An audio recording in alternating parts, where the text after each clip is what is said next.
भारताच्या संविधानाला 75 वर्षे पूर्ण झालेली आहे। त्या निमित्ताने प्रवीण मोरे आणि आरपीआय मध्ये आणि इतर क्षेत्रामध्ये काम करणाऱ्या सर्व टीमने जे कलापथक आहे, ऑर्केस्ट्रा आहे, संविधानाचा जागर या नावाचा ऑर्केस्ट्रा सुरू केलेला आहे।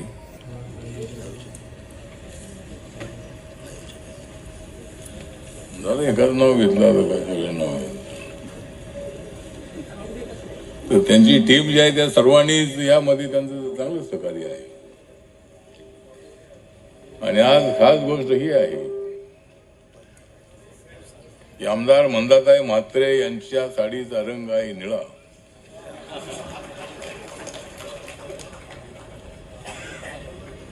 मंदाताई म्हात्रे यांच्यासोबत माझे अत्यंत जवळचे संबंध आहेत। निवडणुकीच्या वेळेला त्यांना तिकीट मिळावं म्हणून, त्यांनी निवडून यावं म्हणून तसा त्यांच्यासाठी मी प्रयत्न करत असतो, तसा गणेश नाईक यांच्यासाठी सुद्धा मी प्रयत्न करत असतो। दोघे नेते भारतीय जनता पार्टीचे आहेत, तो वाद वगैरे असा विषय अजिबात नाहीये। दोघे एका समाजाचे आहेत आणि भारतीय जनता पार्टीच्या ज्या ज्या उमेदवारांना निवडून द्यायला मला देवेंद्रजींनी सांगितलेलं आहे त्यांच्या प्रचारासाठी मी जात असतो। ही लोकशाही आहे, बाबासाहेब आंबेडकरांनी दिलेली लोकशाही, आणि आपल्या देशाचं नाव आहे भारत। आणि आज अत्यंत अभिमानाची गोष्ट आहे की भारत पाटणकर हे जरी लेफ्टिस्ट असले तरी बाबासाहेब आंबेडकरांच्या विचारावर त्यांची प्रचंड श्रद्धा असणारे असे ते कार्यकर्ते आहेत। नामांतराचा लढा असेल, पुनर्वसनाच्या चळवळीचा लढा असेल, 1962 मध्ये झालेलं जे कोयना धरण आहे, त्या कोयना धरणाच्या प्रकल्पग्रस्तांची मोर्चे आजही निघतात। एक तर सरकारने हा प्रयत्न करणं अत्यंत आवश्यक आहे, एखादं धरण बांधायचं असेल, कारण बांधलं जातंय धरण पण अनेकांचं होतंय मरण। त्यामुळं धरण जे बांधायचं आहे ते बांधायचं धरण हे कुणाचं मरण येण्यासाठी नाही, तर अनेक लोकांचं जीवन पुलकित करण्यासाठी धरणं बांधली जातात। अनेक गोष्ट खरी आहे की धरण ज्या जागेमध्ये बांधलं जातं त्या जागेतल्या जमिनीच्या शेतकऱ्यांना त्याचा फारसा फायदा होत नाही।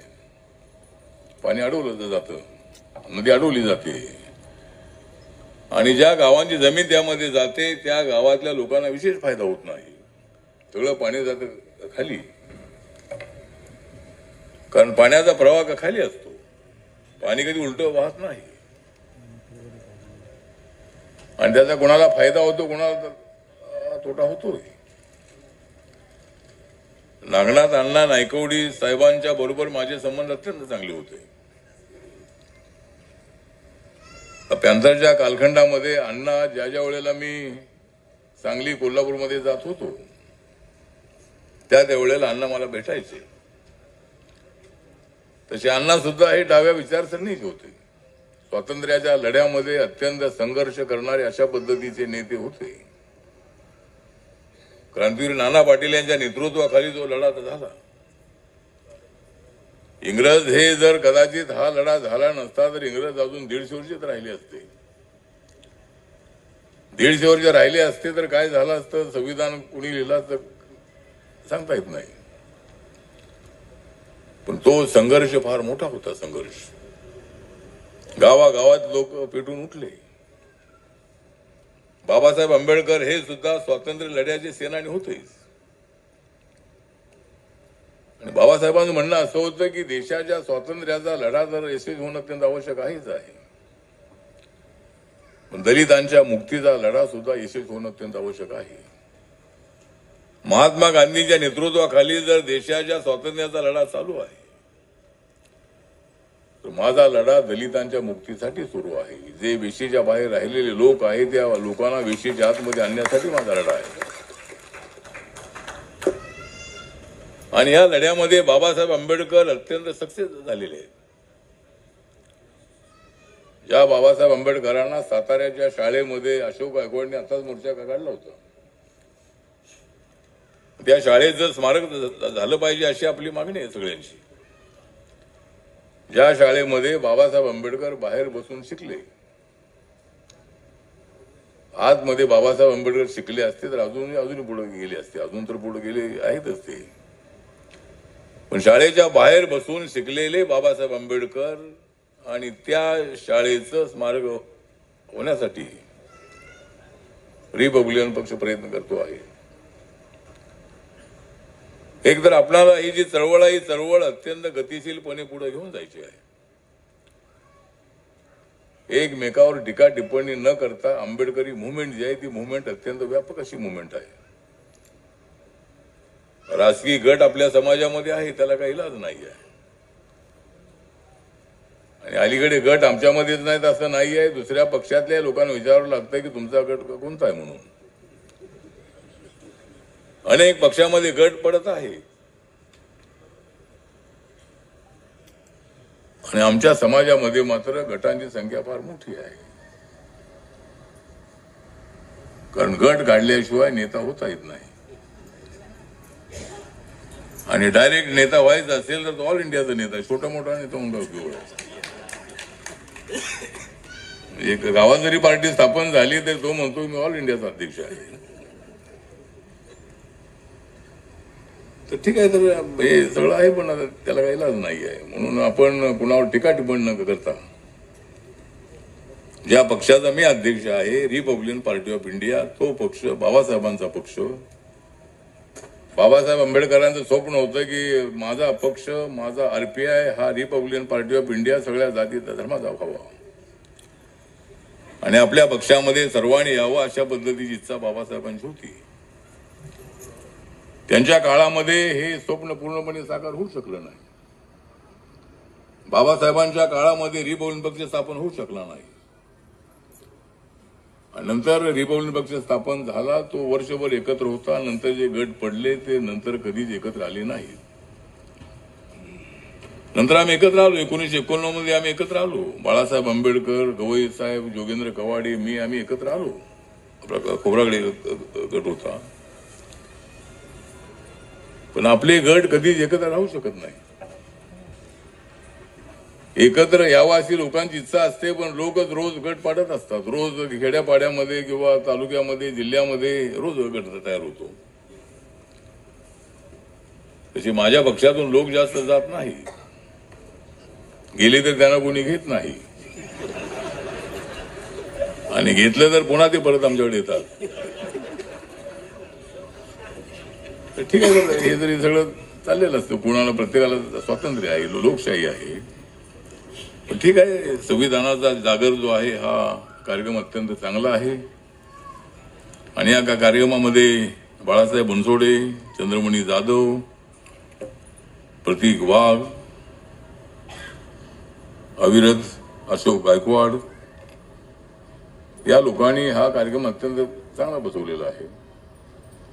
भारत पाटणकरांचा सत्कार घ्यायचा होता जिथे, पण ते त्यांची तब्येत ठीक नाही आहे.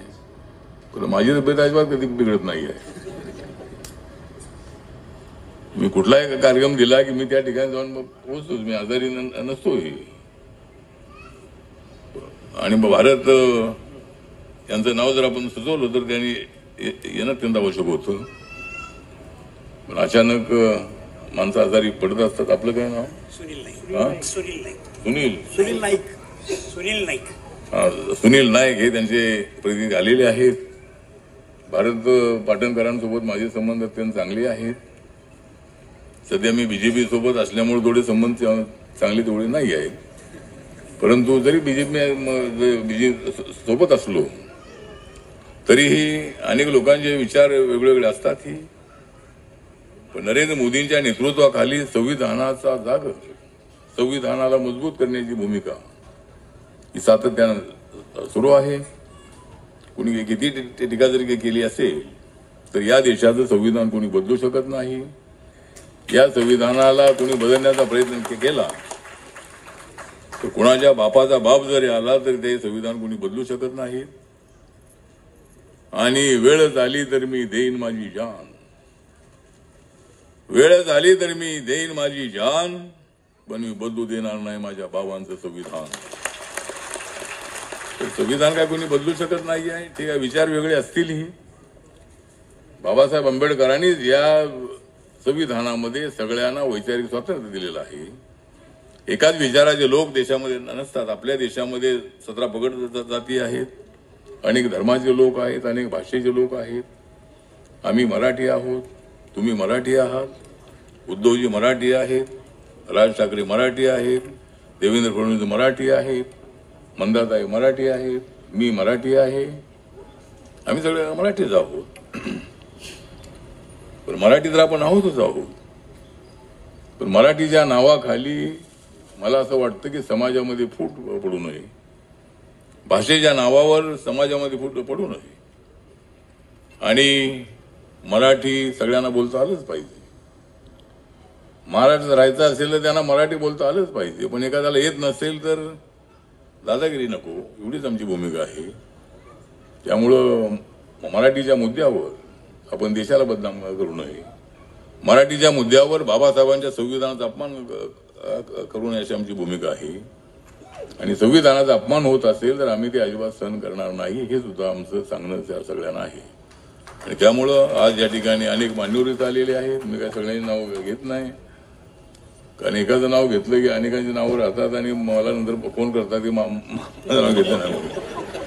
सगळ्या लोकांना माहिती आहे आपल्याला, सगळेजण बसलेलेच आहेत वरती. त्यामुळं सगळे ते नेते या ठिकाणी बसलेले आहेत. आणि कार्यक्रम आज अत्यंत चांगला झालेला आहे. आपले चंद्रकांत जगताप हे सुद्धा बरं मी नाव घेतो सगळ्यांची, नाही तर आणि तर इथं सगळे आमच्या मंदाताई तर आहेतच आहेत. गौतम सोनवणे, सुरेश बारसिंग, सिद्धराम मोहोळ, महेश खरे, आमचे श्रीकांत भालेराव आहेत,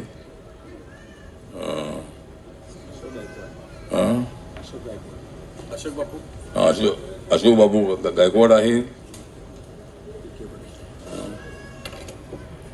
नाव सगळे आपले धमाल साहेब आहेत, ते मराठा आहेत पण ते आमच्यासोबत आहेत. म्हणजे ग्रेट मराठा आहे, ग्रेट मराठा आहे. जे ग्रेट मराठा आहे ते आमच्यासोबत आहेत. त्यामुळं ते आपल्या सोबत आहेत. समाधान इंगळे, आपले ॲडव्होकेट BK बर्वे, सुधाकर सोनवणे आहेत, बाळासाहेब मिरजे मला वाटतं नाही आहेत, शिलाताई बोधळे आहेत, जयंत कांबळे आहेत, चंद्रकांत जगताप आहेत, आपले भास्कर वाघमारे आहेत. अशा अनेक मान्यवर या ठिकाणी उपस्थित आहेत. त्यामुळं मला अजून एका अमेरिकेच्या एका व्यक्तीसोबत एक आपले मोदी आहेत, आपले मुकेश मोदी, जे फिल्मचे डायरेक्टर आहेत, प्रोड्युसर आहेत. त्यांनी मध्यंतरी फिल्म फेस्टिवल ठेवलं होतं अमेरिकेमध्ये, न्यूयॉर्कमध्ये. त्यांनी मला बोलावलं होतं. त्यांच्यासोबत माझी मीटिंग आहे. मला पुढे जायचं आहे. त्यामुळं या ठिकाणी मी जास्त वेळ न घेता कार्यक्रम अत्यंत चांगला आपण बसवलेला आहे. आणि संविधानाला 75 वर्षे पूर्ण झालेली आहे. त्याबद्दल मी संविधानाला नमन करतो आणि माझे 2 शब्द संपवतो. नमो बुद्धाय, जय भीम. बाहेर पडल्याशिवाय बाहेर पडावंच लागतं.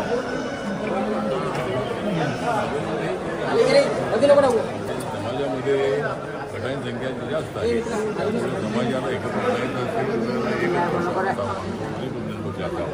आणि त्यासाठी समाजातल्या स्थानिक लोकांनी त्याला लक्ष देणं गरजेचं आहे. त्या शहरामध्ये, तालुक्यामध्ये, जिल्ह्यामध्ये थोडासा आणि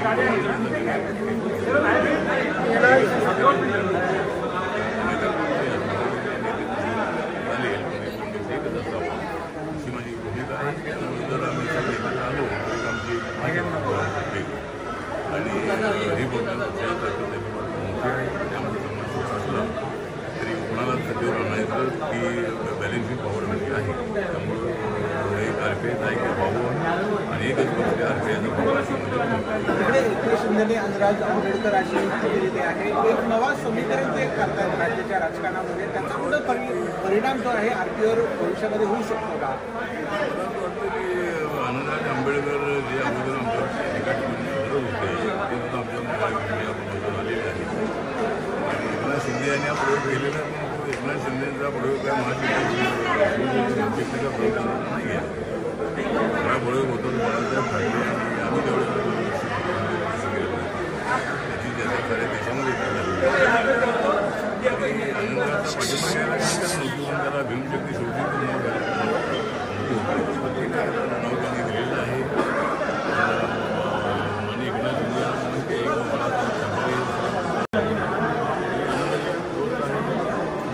आंबेडकर आणि अन्यामध्ये एकनाथ शिंदे त्यांनी त्यांना सर्व मित्रपक्षांना एकत्र आणण्याचा